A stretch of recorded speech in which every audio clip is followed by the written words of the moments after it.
So I didn't want to look broken. And now I'm like, I am all broken. I have been broken since I was 6 months old. Like, I have layers of brokenness. I'm proud of it. And I hope others can be proud of their brokenness.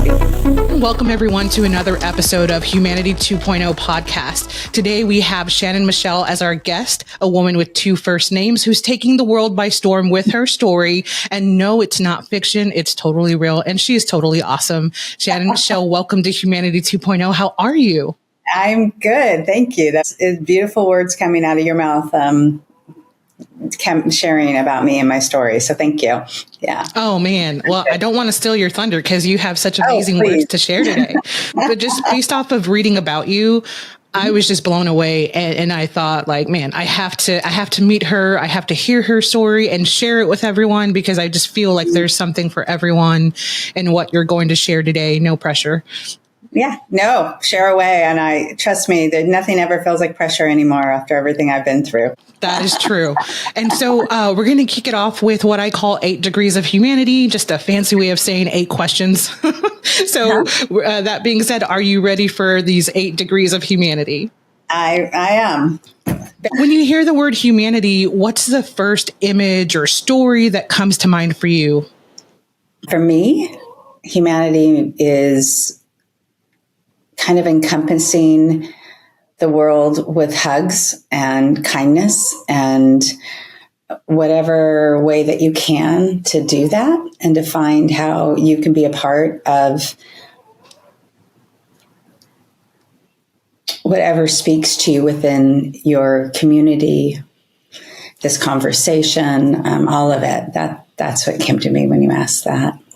Yeah. And do you have a particular memory from your life that comes up where maybe you displayed this kindness or someone did that for you? Oh, yes, both. Post my motorcycle accident, I was, let's say, shattered in all kinds of ways. And I had to be cared for like a child, like I had been, again, in a way, rebirthed, because everything was broken. My brain was broken. My body was broken. Heart had been broken. And I had to find a way to receive in a kinder way, because I was a big giver my whole life. And for people to do caretaking for me, that felt like I'll have none of that. But I didn't have a choice. I had to be surrounded by the beautiful friends and family to care for me for a period of time. And I had to learn how to accept, I would say, where my previous life, I wasn't good at accepting help. I was really good at doing it and being it, but not accepting it. And it taught me how to accept kindness, how to accept caring in a way that was fulfilling, not taking. And I feel like previously I felt like if I had too much weight on me, that would be too much for others. And that was a big lesson I learned, that we're all here together, you know?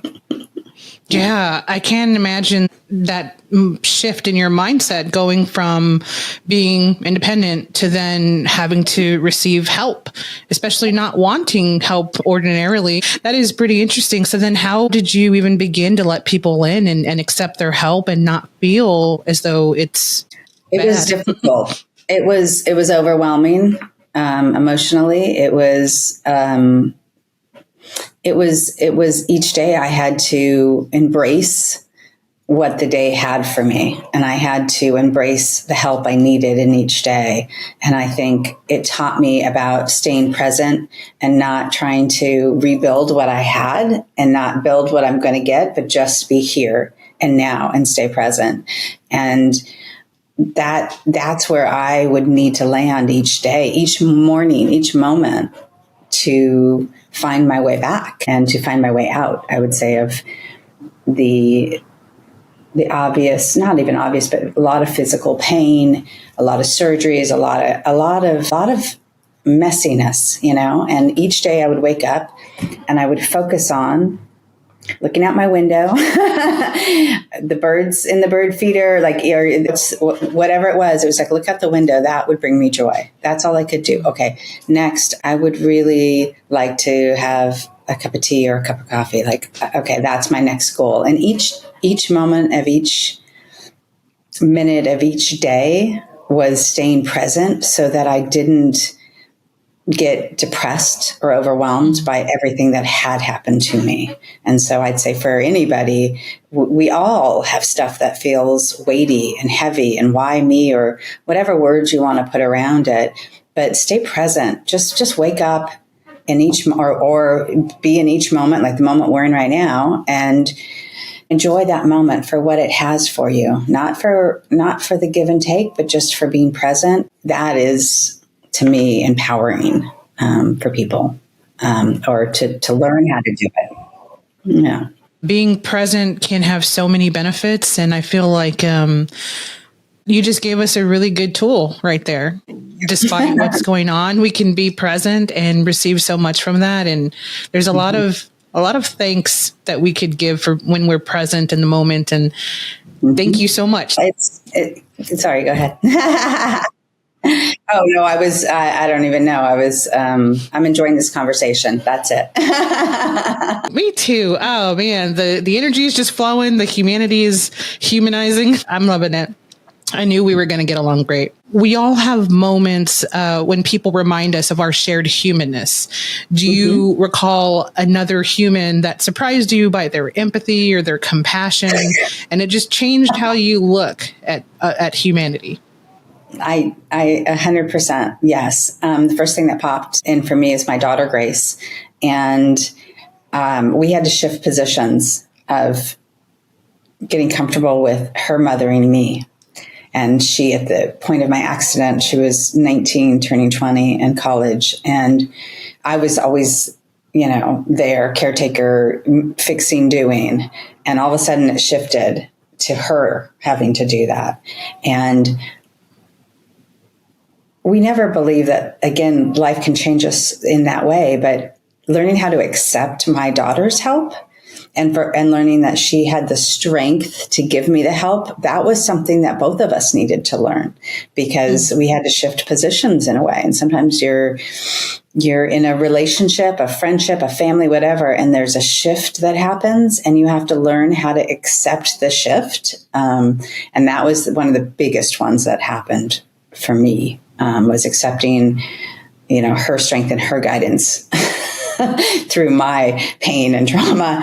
And we're still working on it. It's not like that, it's adjusted, but it's like this shift helped both of us grow almost bigger and stronger for each other, but also for the world. Like, she found her strength within having to deal with my trauma. She found, I've got this. I can handle this. Oh, this is difficult, but I've got it. And I feel like that was a gain for her. And the gain for me was allowing her to do it and learning how to accept that.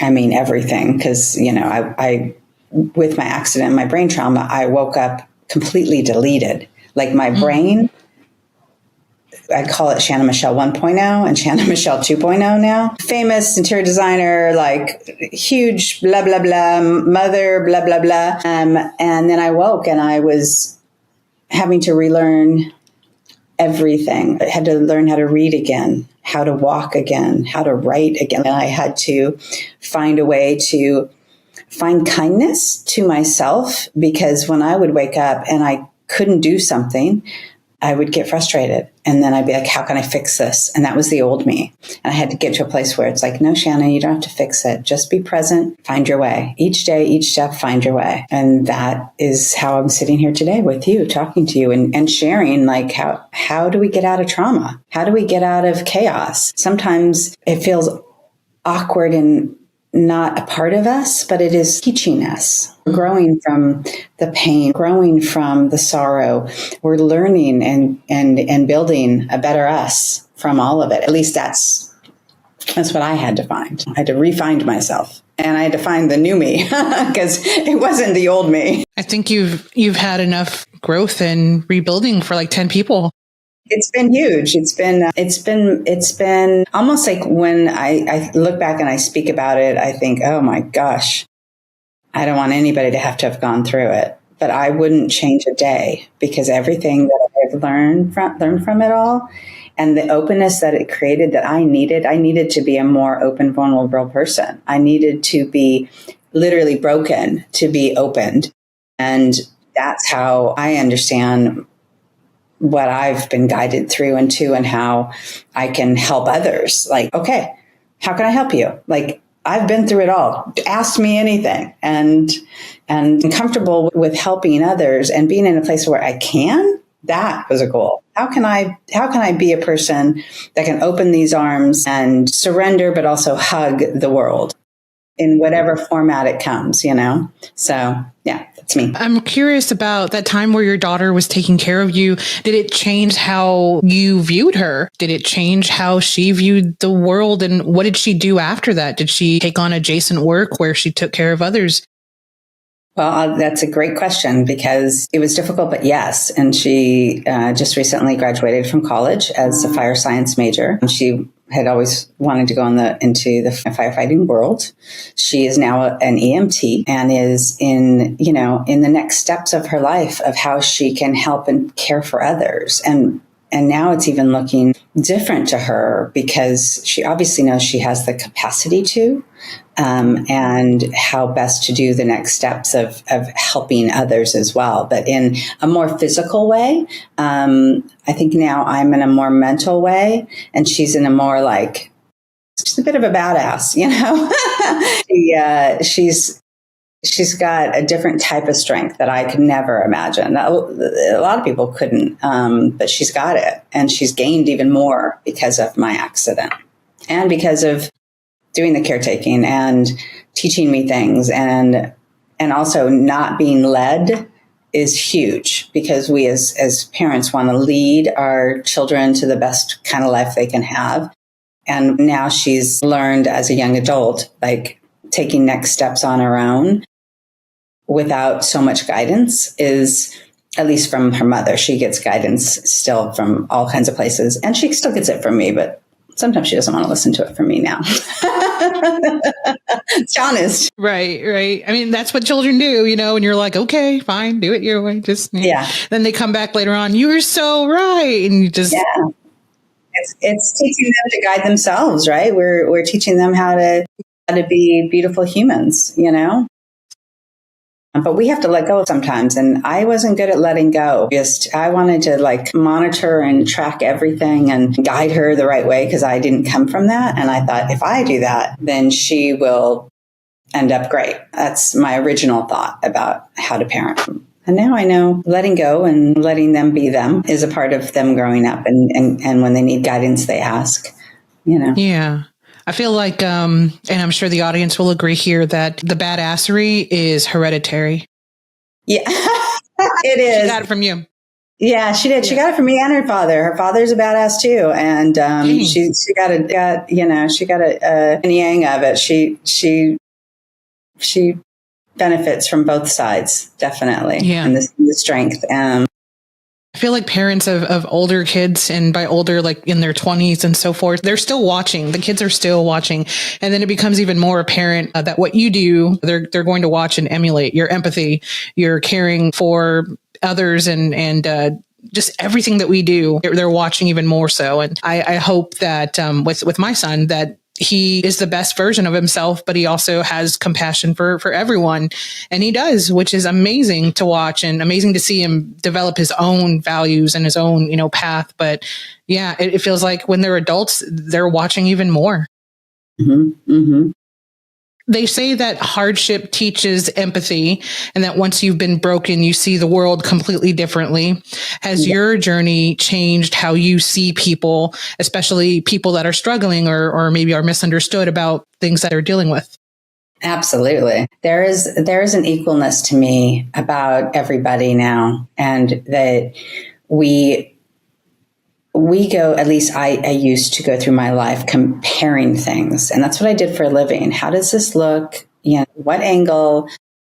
And that is the person who got rebirthed out of the accident. And so I have learned that not that I've learned, I just can't. I don't do any self-comparison anymore. I open my eyes, I put a smile on my face. Sometimes it's not a smile, sometimes it is. And I I know that all of us have a combo of sorrow and joy, and it's not always an easy day. And don't assume you understand anything about another human being, because they're the ones in their heart, just like you're in your heart. We have to have compassion and kindness for ourselves first and foremost.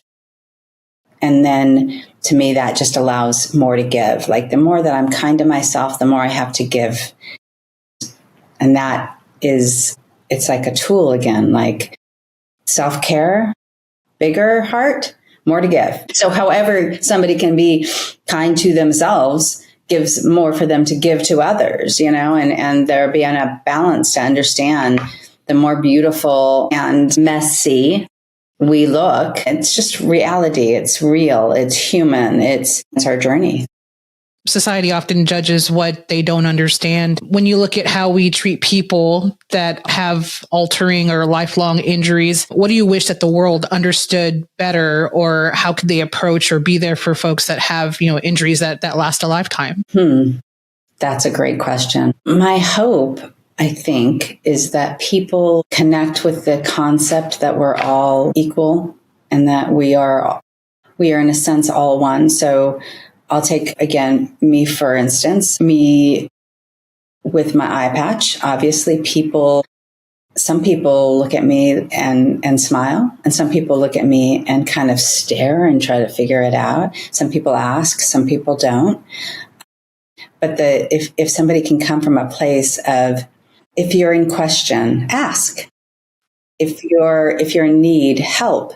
Like just learning to take in what you're viewing, experiencing, and how can you be kind to that? How can you be a part of that? Because that's all, again, we're here to do is help each other grow and evolve and, stare at me. I don't care. Like, yeah, it's interesting. I made it cute because I wanted to look cute when I looked at myself in the mirror. Like I wanted to like what I see. And that is that person, that designer in me. It's like, this is like my new pair of shoes. Yeah, I love it. It's adorable. Thank you. It's like you took this new part of your life and you embraced it with your 1.0 self, but created this hybrid you. So it's wonderful. That's good. Do you do that with everything? Like anything that happens to you, you apply your awesome self? I think so. I mean, I think I just, in general, I find that staying present again and being kind to myself, like if I can do everything from that,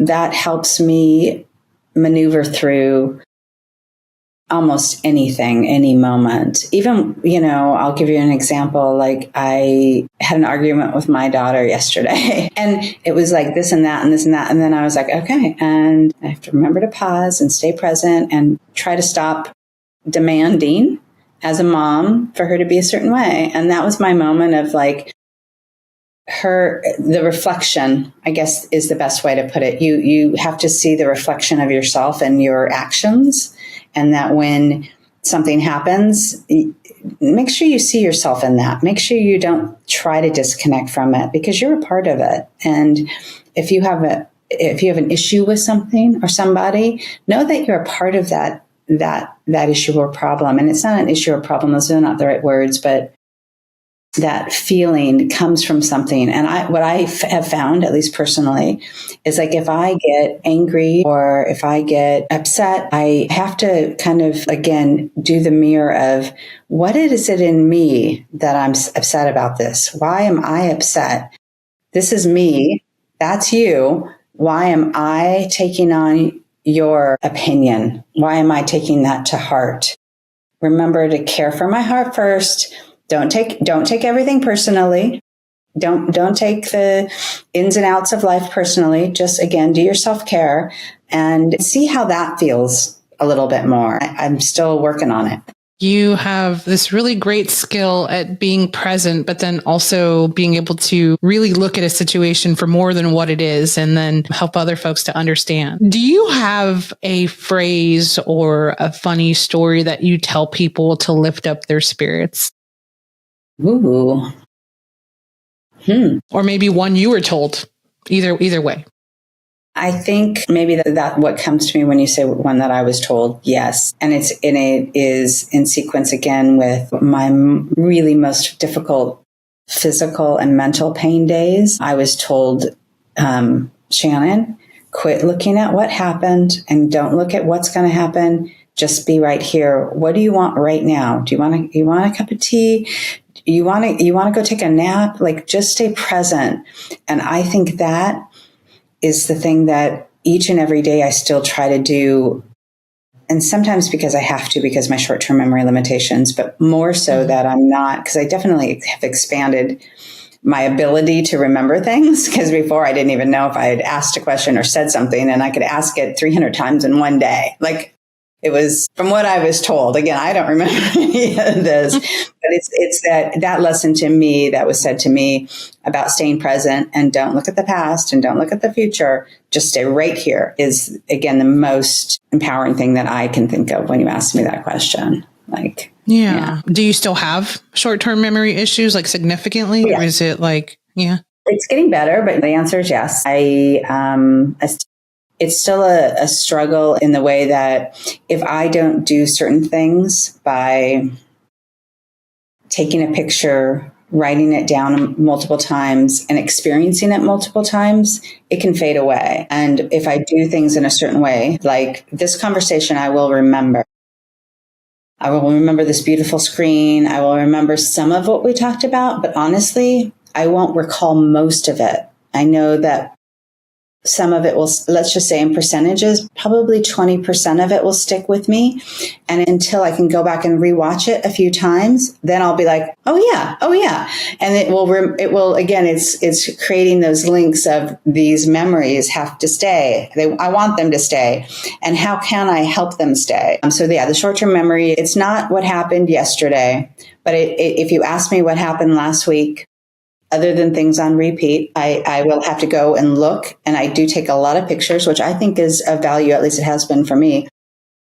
I take pictures of things all day long to remember my life. And then I go back and I look at, oh yeah, I saw Christina. Oh yeah. And then it's like, I keep looking at those pictures and then it recreates the links. And then that helps the short-term memory limitations. It's kind of like, oh, your age is part of that. I'm like, yeah, a little bit, but really big picture. I didn't have any of these issues previous to my brain trauma. So I know I was capable of running my company without having to write things down 24/7. Everything was in here because visually I could remember everything. And so I think I'm reteaching myself in a way that I know works for me. Like pictures work for me. Writing works for somebody else. It's whatever works for you as a helpful tidbit to remember things. Yeah. Having done, you said interior design, right? That's what you did before? Interior design. I had my own company for 25 years. And I was very successful and I did it really well. And so there was a naturalness for me about visuals that just was simple and easy, balanced. It's still, again, at the core of me, I understand it, but it was definitely Shannon Michelle 1.0. It just makes perfect sense that visual aids would be the best for you. So that's awesome. Yeah. If you could share a message with humanity, any message at all, what would that be? Be kind to yourself, because kindness is spread. And, the kinder you are to yourself, the kinder you are to the world. And that is a way that you can stay connected, but in a soft and beautiful way. So be kind to yourself. That's what comes to me, because that helps the world. It helps everybody. And when you say be kind to yourself, in what ways can people be kind to themselves?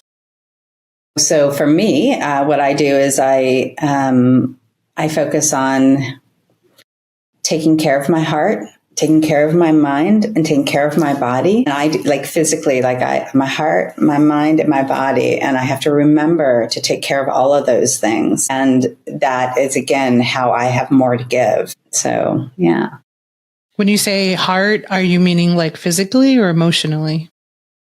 I think it's both. I think we're everything, but mostly when I do this, it's my heart, the senses and the feelings and the spirit and the guides of the world, the universe. Like if you listen through your heart, not through what's being spoken, but what's being spoken through you and to you, it's very empowering. Your heart can tell you everything. And if you're in question about something, oh, this is something else I do that I sometimes forget with my heart. When I'm in question about anything, I'll give you a version when I was when I had to learn or wanted to learn to drive again. And I was like, okay, I think I can do that. And I would go yes or no or maybe. And I would get okay, maybe. Okay, so maybe is not for now. So yes is yes and no is no. And maybe is ask again later, or you will know later. And so giving yourself that freedom that when you question anything, you just kind of sit in your present moment and you take a deep breath and can I? Yes, no, or maybe. And allow the simple answer to come. Because it will. And be okay with the maybes, because the maybes get a little confusing. But just know that if you get a maybe, that means not for now. You'll have an answer, but not for now. So just go yes, no. Yes is yes, no is no. Maybe is not an answer at this point. And that is okay too. That answer is just as perfect as a yes or no. And giving yourself room to take the maybes a little softer is good for us. It's good for our heart. It's good for our mind. And it's definitely good for our bodies. I like that so much. I'm writing that down and I'm going to use that. Thank you for sharing that with us. You're welcome. It was a big one and it still is. Yeah. In my life, and it always will be. But I try to remember it. But me saying that to you, I'm like, oh yeah, remember that, Shannon. Remember to do that more often. Did you learn that from somewhere? Did you read it? Did you come up with it? I came up with it for myself. I mean, I think it's so classic, the yes, no, maybe. It's answers to questions, But I know that for me, when I was going through different transitions in my recovery, that I would just not get upset that I couldn't remember or that I didn't know at this stage of my recovery. And I'd be like, yes or no. And I would just sit there and be yes or maybe. Okay, there's your answer, Shannon. That's your answer for this moment. You can also ask yourself, 3 minutes or 3 hours or 3 days from now, the same exact question until you feel like you've come to a place where you can let it go, release it. Because once you have the answer, there is this energy about not trying to hold on to it. I'm not going to keep questioning myself. I'm not going to quit. I'm going to quit asking if there is anything I don't know. I know now. Yes, no, or maybe. Okay, that's my answer. And get comfortable with your answer coming through your heart, not through somebody else's heart, through your personal heart. It's simple yet powerful. Yeah. And I think, again, that's what I had to, that's what this broken brain had to do. It had to get comfortable with the simplicity of life being the best life, and that is, again, it's not easy because we're not necessarily taught that when we're being raised and or when we're experiencing life. But the simpler way to step down a road is always the best. What's the simple way that I can understand how I feel about something right now? So we could ask you a question. Let's ask you a question. What's something that you're unsure of at this moment, and allow yourself to get your yes, no, or maybe. You can sit with that. I'm unsure about whether we should move and live a more simpler way. We live in a suburb area and your home values are good, but then your taxes are high. What fiscally makes sense would be to move somewhere where you could really enjoy life more than having to worry about mortgage bills. And so yes. That's what I'm unsure about is, do we do this now? Do we wait? Do we, that's kind of where I'm at with that. It's like asking yourself quality of life versus continuing whatever you're in right now just to see it through and finish it. Well, but you just got your answer, because no choice you make should be seeing something through or getting an answer. It's existing. And the sense that came to you, the question didn't come to you because you shouldn't. The question came to you as to how, because you just already expressed the gain. And so if you try to make those decisions from how you fill your heart, how you fill your family's heart, that would be the first part of what you just spoke about to me. That's what came to me by what you expressed. So how you do it is your next step. And it doesn't mean that you're going to. It just means today it feels right to. Tell me more, and just keep with the tell me more, and keep getting guided by the best decisions for you, for your family. It will be the right decision no matter what. Yeah. If you just keep remembering and trusting your heart and your guidance, that's all we can each and individually do for the rest of our lives, at least our human bodies. In these human bodies. For sure. When I listen with my heart, I'm thinking quality of life just rings so loudly. And as a mother, as a wife, you want quality of life for your family. So. But you have to keep remembering, I'm going to take you back. Quality of life for you first, because the stronger and the more you have to share with them. And so fill your heart first in each and every moment, each and every question. Okay, how can this feel to me? Okay, this feels good to me. Okay, so then that gives me more to give. And just again, continue that guidance. Yeah, for sure. I will keep you posted. So your life is full of all sorts of turns and events that have happened to you. You've survived your motorcycle accident. You've lived through traumatic brain injury, which a lot of us are just very curious to hear more about. And then also a breast cancer diagnosis. And I can't even imagine. Yeah. Tell us, take it away. Please tell us. Yeah. And that was an interesting moment. Interesting is not the right word. When they first called me to tell me, like I went through the process, mammogram, do the tests, but I remember the phone call and being told you have breast cancer. And I remember I started laughing. I'm not kidding. I laughed. I'm like, cancer, that ain't taking me. That's what I thought. And I thought it was not as serious as it was. And it taught me another huge lesson, that just because you've been broken doesn't mean something else can't happen. Like I thought I had been so broken that no more could happen to me. And I had to learn that I had to be open to the idea that I'm breakable. And yes, they fixed me, but that doesn't make me unbreakable again. So me laughing, I remembered calling my daughter. She was still in college. And she's like, Mom, this isn't funny. I said, I know. I mean, yeah, well, they said to do this, and this. And I'm like, but, I remember feeling like it'll be fine. And then I had to go through and have 2 surgeries, and stage 1 turned into almost stage 3. And it was a lot of layers that basically they couldn't even see. Thankfully, they've removed it all for today. I know I'm safe today, being present today. And my hope is that I don't have to have repairs from cancer again. But I don't live in a way that something can't happen to me. And that allows me to like open a door, know that it can, and be strong enough to sit there whether it does or not. And that is what that lesson taught me. It wasn't funny. It was serious. And my daughter also said, you have to stop concentrating on your brain recovery and your body recovery, and you have to stay focused on cancer. That's the thing that bothered me the most, because I wanted to keep building my brain back. I wanted to do the surgeries to fix things. And she's like, we're going to put all that aside, just like anything in our life.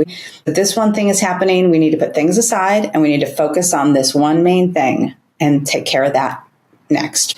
And that taught me that lesson as well. It's okay that I have more brokenness I want to fix, but right now I got to focus on the cancer. And that was a huge lesson, and it got to the point where it had to emotionally scare me. And it did. It was 2 surgeries, and, like being picked up every day to go to radiation and sit in like it was a lot, and it was severe, and it was a lesson about staying present, and that I don't know.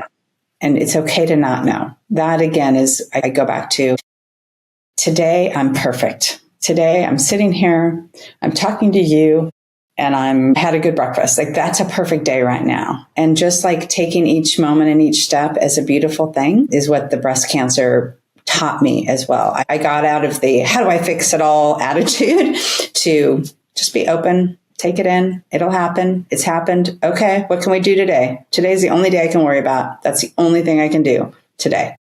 And that's, again, it's a hard thing to do. Even, especially as a parent, we want to carve certain paths and make certain roads that our children can travel down. And that's being a good parent, but also letting go and knowing I'm the best parent I can be today, even on a bad day. That's it. And we'll try it again tomorrow, and learning how to try it again tomorrow if things feel uncomfortable, And it does. It weaves in and out of easy and difficult,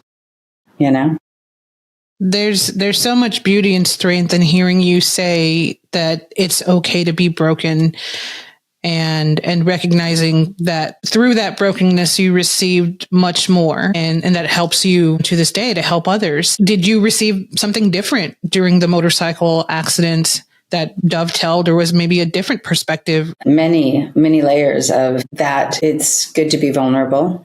It's good when you need something to ask for help. It also opened up this link to, again, my leading my life with my heart. And even when it has a broken day or a good day or bad day, like just be exactly who I am in each moment. I wasn't able to do that previous to my accident. I spent a lot of energy on fixing things and making things right. And I did that from my childhood on, really messy childhood. So if you get a chance to read my book, you get a little tidbits about my life. But that person that grew up and became this successful business owner, designer, blah, blah, blah, came from a very broken childhood, a very broken life. I think I liked to hide that as much as I possibly could because I didn't want to look broken.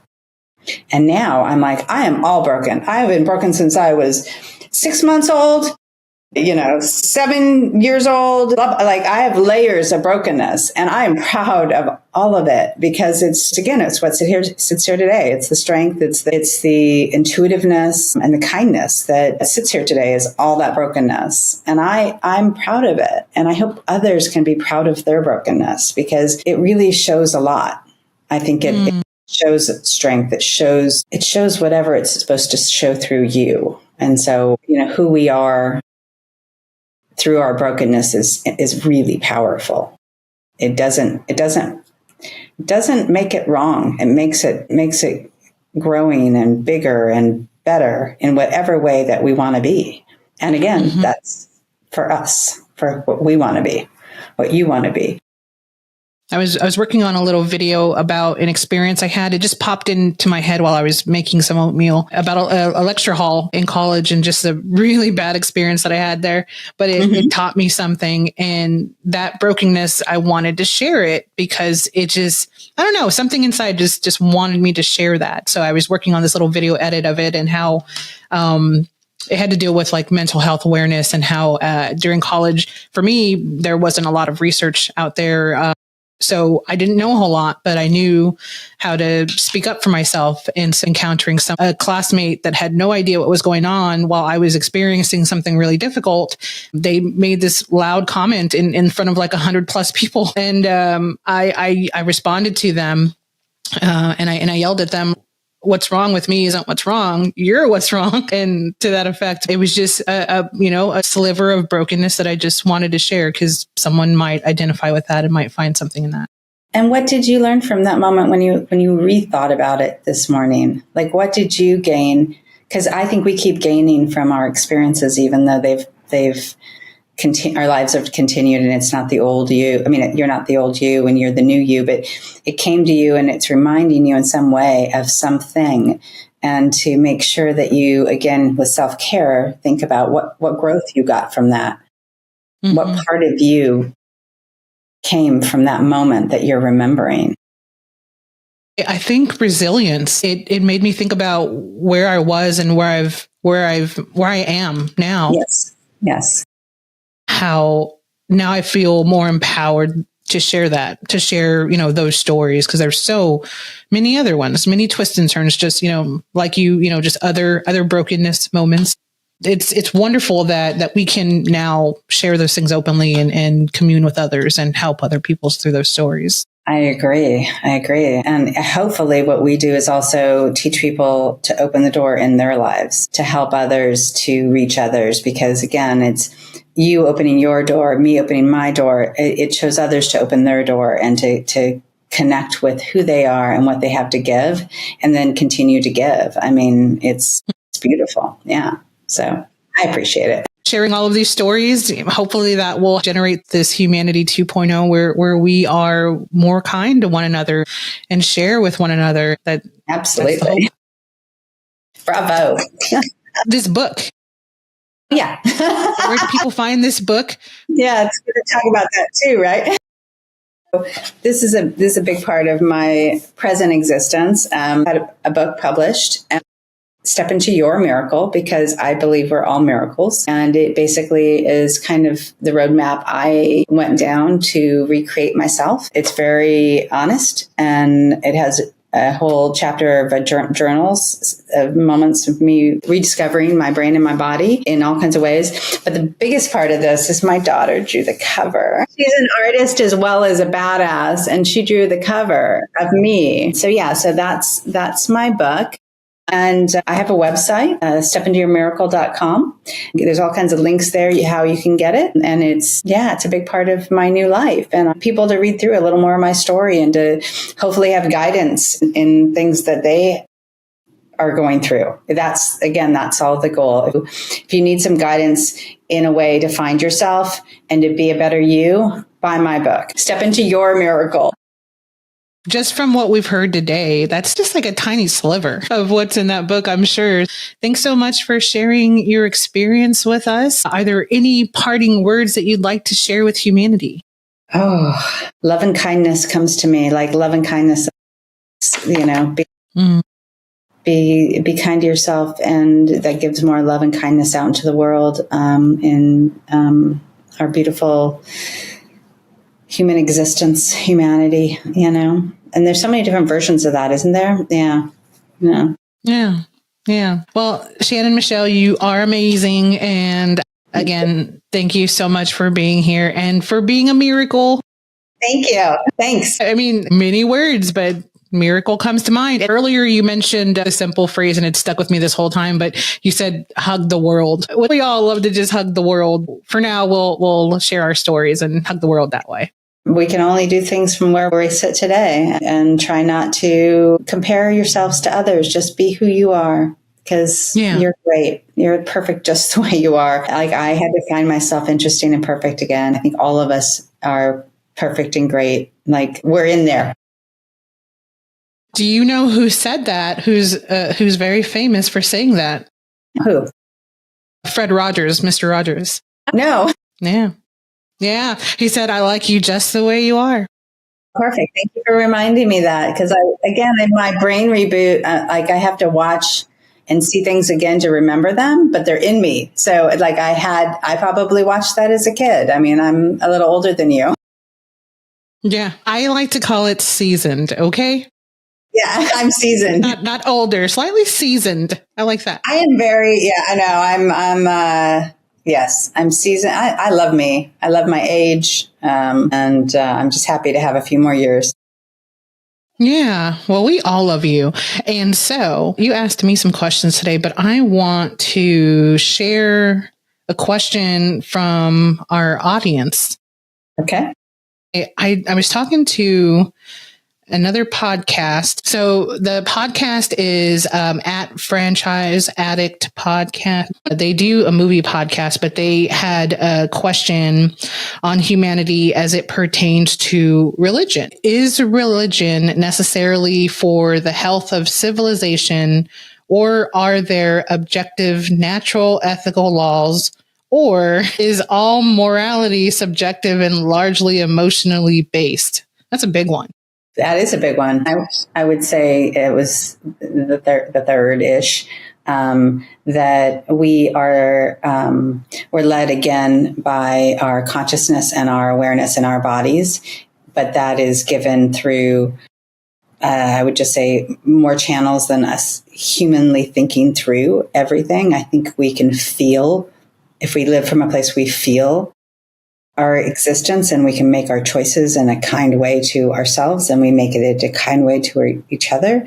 And that, to me, is the basis of that question, is that's what comes to me. We can find, I guess the other part that just came to me, which I'll share too, is that each of us as individuals find guidance in different ways. And some people find guidance through spoken word in a religious way. They feel like they are connected to their community or their environment, or to all of it through a religious place. And some of us find it from other ways. So I don't think we should figure out how to find it, because it comes through in everything we do, every step we take, every word we make, every drink of water, everything is how we live. And we need to understand that our community is living the best life we can live. And whatever speaks to you and through you, let that be who you are. Don't try to sort it out. Just be present, just be thoughtful, just be kind and loving and giving, and also receiving, the thing I'm learning still, receiving the kindness, receiving the love, receiving the care. Because it's not just what you give, it's also what you're allowing yourself to receive. Very good answer. Thank you, Franchise Addicts Podcast, for that awesome question. You can find them on Instagram as well as YouTube. They have an amazing YouTube channel where they discuss film series, and they're hilarious. So thank you guys for that question. And Shannon Michelle, again, thank you. I feel like I'm going to be a movie someday soon. So not soon, but just someday. I'm such a movie waiting to happen. It's going to be the next Hallmark biopic movie. Yeah, exactly. That would be cool. Thanks so much for joining us today. And for everyone else, thank you guys for joining Humanity 2.0 podcast. We will see you next week with other humans on board. Don't forget to be kind to other humans and to yourself. And like Shannon Michelle said, be present. Thanks, Shannon.